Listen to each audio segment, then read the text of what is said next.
Hello everybody, my self doctor Kuldeep Kaur. और आज जो आपको टॉपिक डिस्कस कर रहे हैं वो इंडियन एविडेंस एक्ट 1872 है।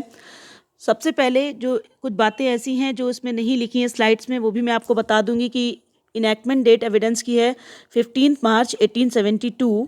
याद रखेंगे 15 मार्च 1872। और इन्फोर्समेंट डेट है 1 सितंबर 1872।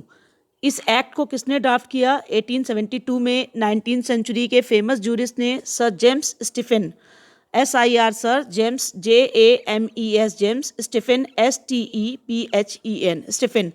कितने चैप्टर हैं इंडियन एविडेंस एक्ट में? 11 चैप्टर हैं। कितने सेक्शंस हैं? 167।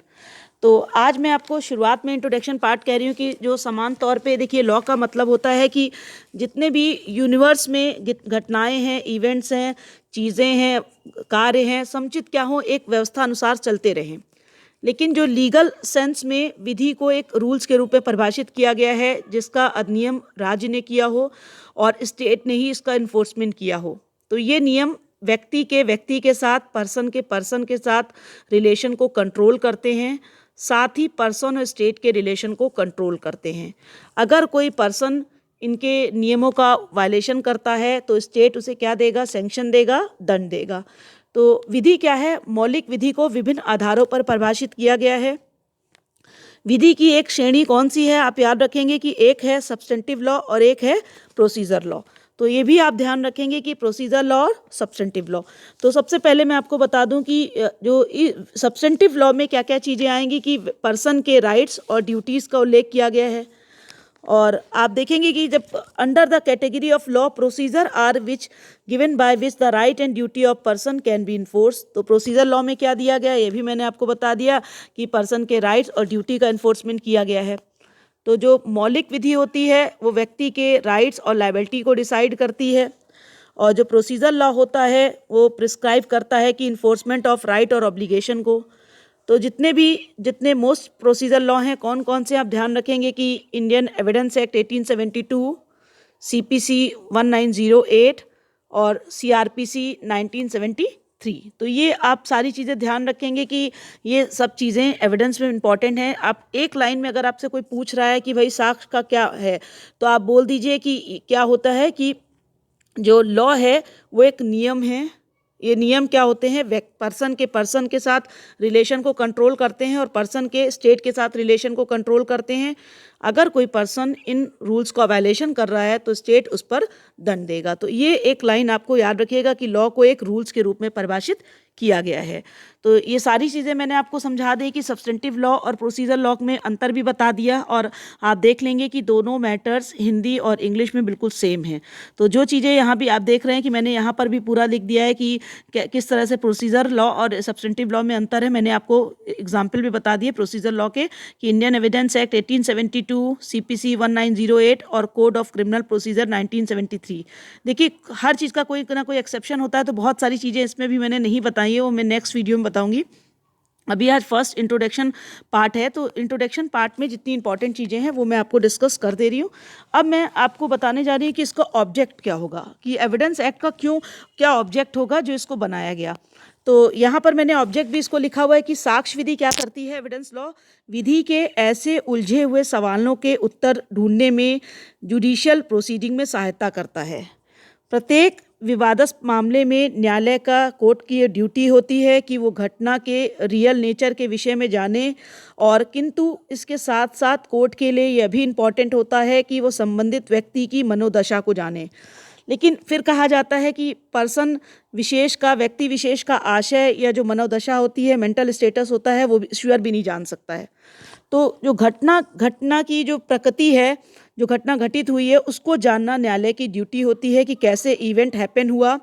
और साक्ष्य का मतलब होता है स्पष्ट होना, समझ में आना। किंतु विधि की शब्दावली में इसका अर्थ है उन सबूतों को न्यायालय में पेश करना जिनके द्वारा किसी घटना की रियलिटी का पता चल सके। पार्टीज द्वारा कोर्ट में अपने क्लेम्स को फोर्स देने हेतु जो कुछ भी कहा जाता है या प्रस्तुत किया जाता है उसे साक्ष्य कहते हैं।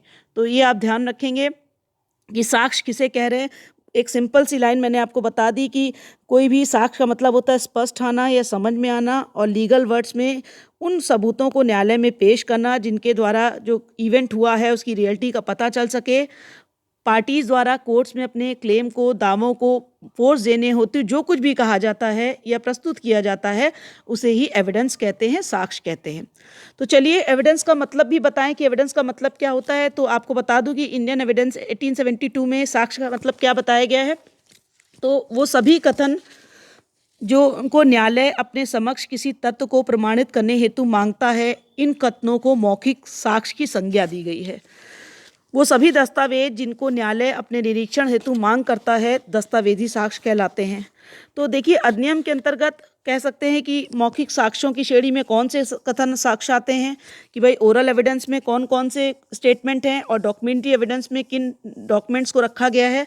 तो अधिनियम दो प्रकार के एविडेंस को वो करता है, साक्षियों के कथन कि विटनेस ने क्या कहा, और न्यायालय के समक्ष कौन कौन से, कोर्ट के समक्ष कौन कौन से डॉक्यूमेंट्स को प्रेजेंट किया गया है, डॉक्यूमेंट्री एविडेंस। तो साक्ष्य की परिभाषा में जो कि भारतीय साक्ष्य अधिनियम की धारा 3 में दी गई है, तो देखा जाए समस्त भौतिक वस्तुएं, ऑल मटेरियल थिंग शामिल नहीं हैं। जो कोर्ट के निरीक्षण हेतु पेश की जाती हैं वही साक्ष्य कैटेगरी में मानी गई हैं। तो साक्ष्य की ये डेफिनेशन एविडेंस की कह सकते हैं नैरो है।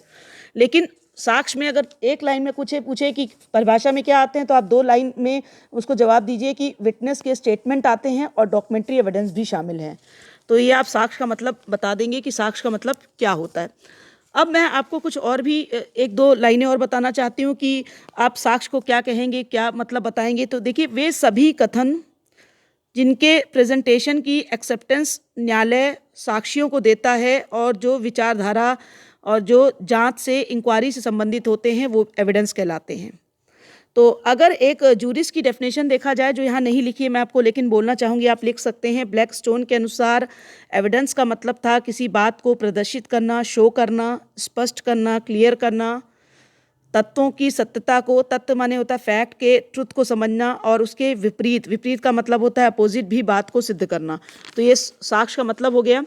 तो साक्ष्य अधिनियम में जो साक्ष्य की परिभाषा में 2 चीज़ें फिर से निकल कर आई, वही साक्षियों द्वारा स्टेटमेंट और डॉक्यूमेंट्री एविडेंस। तो इसके अलग भी, इसके अतिरिक्त भी बहुत सारी बातें हैं, बहुत सारी चीज़ें हैं जिनको मैं आपको अलग अलग वीडियोज़ में बताऊंगी कि जैसे डायरेक्ट और इनडायरेक्ट एविडेंस क्या होता है, सर्कमस्टांसेस एविडेंस, रियल और पर्सनल एविडेंस, ओरिजिनल और हेयरसे एविडेंस, और डॉक्यूमेंट्री एविडेंस और जुडिशियल एविडेंस। तो ये भी मैं आपको अलग अलग वीडियोस में इसकी जानकारी मैं आपको दूंगी। अभी जो मैं आपको बताने जा रही हूँ, जो यहाँ पर इंपॉर्टेंट चीज़ है वो फैक्ट और फैक्ट इन इश्यूज़ का मैं जिक्र करूँगी कि क्या होते हैं।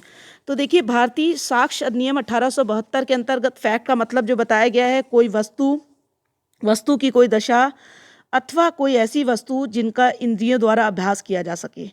किसी व्यक्ति के मस्तिष्क की कोई दशा, मेंटल कंडीशन क्या है किसी पर्सन का। इसका मतलब ये हुआ कि फैक्ट को 2 कैटेगरी में बताया गया है। एक श्रेणी में भौतिक तत्व आते हैं, फिजिकल फैक्ट, और दूसरी श्रेणी में मेंटल कंडीशंस आती हैं, मनोवैज्ञानिक दशाएं आती हैं। तो फैक्ट को अगर कोई एग्जाम्पल पूछे कि कोई एग्जाम्पल बताओ, तो कहे कि एक उदाहरण के लिए एक छोटा सा कि यह कि किसी मनुष्य ने कुछ सुना या देखा, एक फैक्ट है। दूसरा एग्जाम्पल, यह कि किसी मनुष्य ने अमुक शब्द कहे, ये भी एक फैक्ट है। एक तीसरा एग्जाम्पल, यह कि कोई मनुष्य अमुक राय या ओपिनियन रखता है, अमुक आशय रखता है, इंटेंशन रखता है, गुड फेथ रखता है, या फ्रॉड तरीके से काम करता है, या किसी विशिष्ट शब्द का विशिष्ट भाव में प्रयोग करता है, या फिर किसी स्पेशल कोई हमें भावनाओं को बताता है, तो या किसी विशेष समय में था। तो ये सारी चीज़ें एक फैक्ट हो गई। एक एग्जाम्पल और भी बता दूं कि यह कि किसी मनुष्य की अमुक ख्याति है, ये भी एक फैक्ट है। तो यह फैक्ट का मतलब समझ गए होंगे। अब मैं आपको बता दूं कि फैक्ट इन इश्यूज़ क्या होते हैं। तो फैक्ट इन इश्यूज़ के लिए भी मैं आपको पूरा एक अच्छे से एग्जाम्पल बता दूंगी, ताकि आप ध्यान रखेंगे कि फैक्ट और फैक्ट इन इश्यूज़ अलग अलग होते हैं। क्योंकि कुछ लोग क्या करते हैं कि फैक्ट इन और फैक्ट इन इश्यूज़ में कन्फ्यूज़ रहते हैं। तो आज मैं आपको फैक्ट इन इश्यूज़ भी बता दूँ।